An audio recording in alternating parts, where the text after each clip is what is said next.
안녕하세요. 닥쳐라 정치입니다. 엊그제 문재인 대통령이 2020년 신년 기자회견을 하셨어요.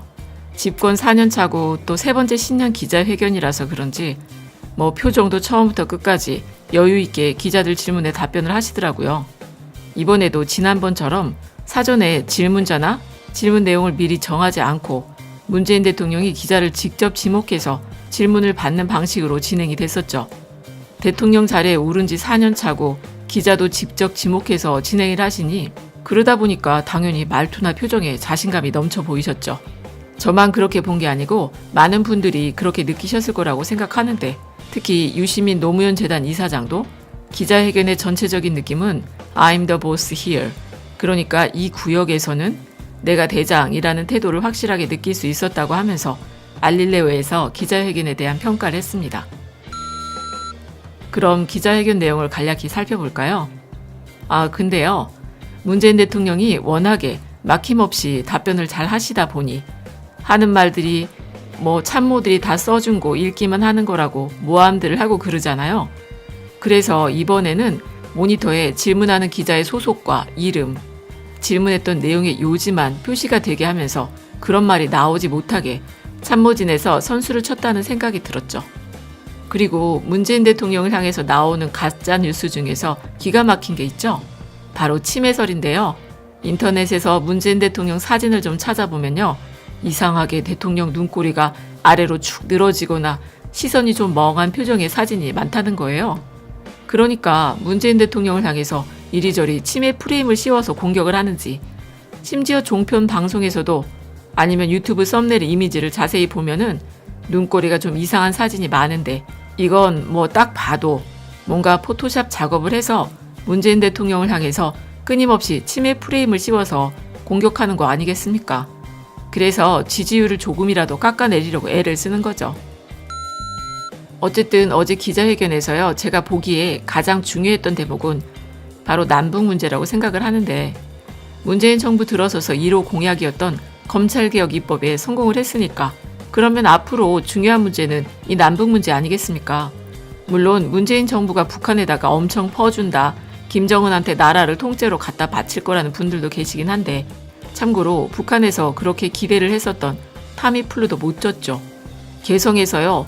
한 달이 넘도록 북측이 대기만 하다가 미국이 반대를 하니까 약속했던 타미플루도 못 주고 평양에서 치렀던 월드컵 예선 경기도 미국이 반대를 해서는 관중도 하나도 없이 TV 중계도 못하는 아주 이상한 경기가 됐었잖아요.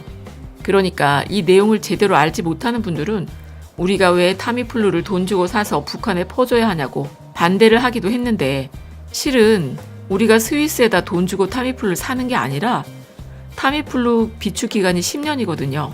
10년이 지나서 쓰지도 못하게 되는 걸 폐기하느니 북한한테 도움을 주기로 한 거였잖아요. 그걸 또 유엔사나 한미 워킹그룹이 반대를 해서는 타미플루를 싣고 가는 운송 차량에 대북 제재를 걸어대니까 개성에서 이제나 저제나 기다리고 있었던 북한이 얼마나 열받았겠냐는 거예요. 그러니까 북한 쪽에서는 우리한테 우리 문재인 정부는 미국 트럼프의 눈치만 보면서 무서워한다고 하는 것이죠. 아니 우리 정부가 그동안 북한에다가 얼마나 퍼준 게 없으면 이제 아주 그냥 상대를 안 하려는 것처럼 보일 정도입니다. 물론 문재인 대통령 말씀 그대로 눈으로 보이는 외교가 있겠고 눈으로 보이지 않는 외교도 있겠죠. 하지만 확실히 재작년이랑 비교를 해보면 북한의 태도가 너무 다른 거 아닌가? 어쨌든 문재인 정부에서도 변덕이 죽 끓는 장사치 같은 트럼프 결정만 기다리는 게 아니라 정세현 전 장관이나 문정인 특보의 말처럼 앞으로 북한과의 관계를 주도적으로 밀어붙이게 될 것 같은데요.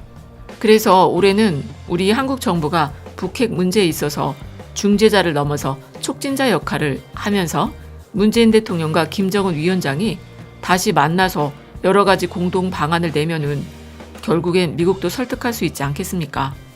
지금까지는 북미 관계가 잘 돼야 남북이나 한미 관계가 잘 된다고 하면서 북한과 미국을 우선으로 내세워서 접근을 했었고 하지만 지금껏 풀린 게 없다면 남북이라도 먼저 잘 되게 하는 게 외교적 수순이라는 것이죠. 그래서 문재인 대통령이 앞으로 남북 경협 방안으로는 접경 지역부터 먼저 협력을 하면서 비자 발급을 통해서 개별 관광을 추진하거나 스포츠 교류 등을 하면서 국제 제재에 저촉받지 않는 것부터 시작하실 것 같은데요. 참고로 작년만 해도요. 미국이 남북관계 개선을 얼마나 방해를 했냐면 재작년에 남북이 체결했었던 4.27 판문점 선언이 있었고 9.19 평양 선언도 있었잖아요. 근데 그 두 건에 심지어 남북철도 건설도 다 이행하지 못하게 했었잖아요. 그리고 사실상 금강산이나 개성공단 같은 건 유엔의 대북 제재하고 전혀 상관이 없거든요. 그걸 또 이명박 정부와 박근혜 정부가 행정명령을 내리면서 하루아침에 중단을 시켰었고 나중에는 또 미국이 나서서 유엔 제재를 한국이 깨뜨리면 안 된다고 하면서 방해를 했었죠. 하지만 엄밀히 말하면 관광 같은 건 유엔 제재가 아니라는 거예요. 그러면 남북이 경제 협력을 이루면 얼마나 효과가 있을까? 그것도 생각을 해보면 일단 남북 사이에 교통 협력만 실현이 돼도요. 중국이나 러시아 같은 주변국까지 막대한 경제적 효과를 낸다는 분석이 있는데 남북 철도나 도로 연결 사업을 통해서 남북한은 17조 원에 달하는 생산 유발 효과가 생기고요. 중국이나 러시아 같은 주변국들에게 43조 원의 효과가 발생한다는 겁니다. 그리고 한국교통연구원에서 분석한 내용을 보면 철도나 도로 그리고 항공 등 교통 부분별 남북 인프라 사업을 협력하게 되면은 그에 따른 경제 파급 효과는 철도의 경우엔 총 22조 5,596억 원의 경제적 파급 효과가 나타나게 된대요. 도로를 대상으로 분석해보면 북한의 최대 52조 7,717억 원의 경제 효과가 생기고 항공 현대화 사업은 총 4곳에서 4,853억 규모의 경제 효과가 생긴다는 겁니다. 그러니까 이렇게 남한과 북한이 교류를 하게 된다면 일본의 아베가 배 아파 죽는 것 아니겠습니까? 아니, 우리 경제에 이렇게 엄청난 확장성이 생기게 되는데 우리가 왜 기시노부스케의 외손자 아베하고 꼭 교류를 해야 하는 거냐고. 더구나 육지에서 자동차나 열차를 이용해서 교류를 하는 게 편하지. 그리고 우리가 반드시 일본의 경제적 속국으로 살아가야 할 이유가 있는 겁니까? 더구나 일본이란 나라는요. 지금 1초에 빚이 1146만 원씩 늘어나는 나라인데 그것도 GDP 대비 부채가 253%입니다. 253%. 미국의 2배가 넘는 빚을 가지고 있는데 왜 그런 일본에 우리가 질질 끌려서 경제적 속국, 정치적 속국으로 살아야 하는 건지 정말 이해할래야 이해할 수 없는 일 아니겠습니까?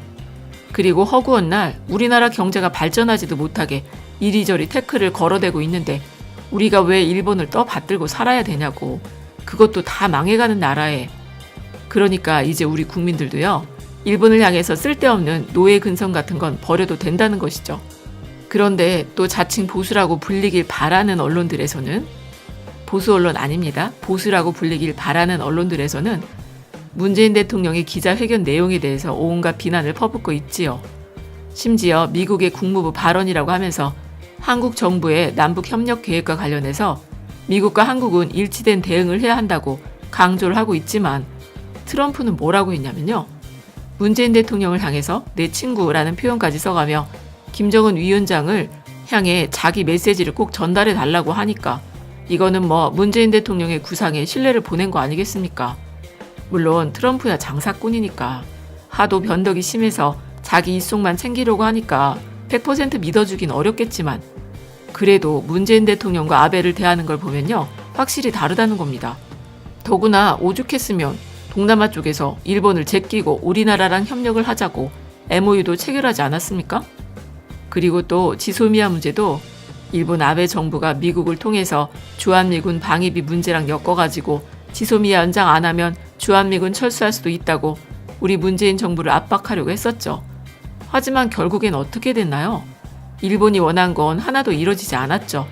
그만큼 이제 우리 대한민국은 일본의 외교력을 넘어서 미국과 맞대응하면서 성과를 내고 있다는 거예요. 어쨌든 올해는 남북관계도 잘 해결돼서요. 앞으로 그 누가 되돌리려고 한다고 해도 되돌릴 수 없는 상태로 만들어 일본이나 중국도 함부로 못하는 그런 경제 선진국이 되어야 한다는 생각이 드네요. 그러니까 올해도 문재인 정부의 남북 경제 협력 구상에 우리 깨시민들이라면 적극 지지해야 한다고 생각합니다.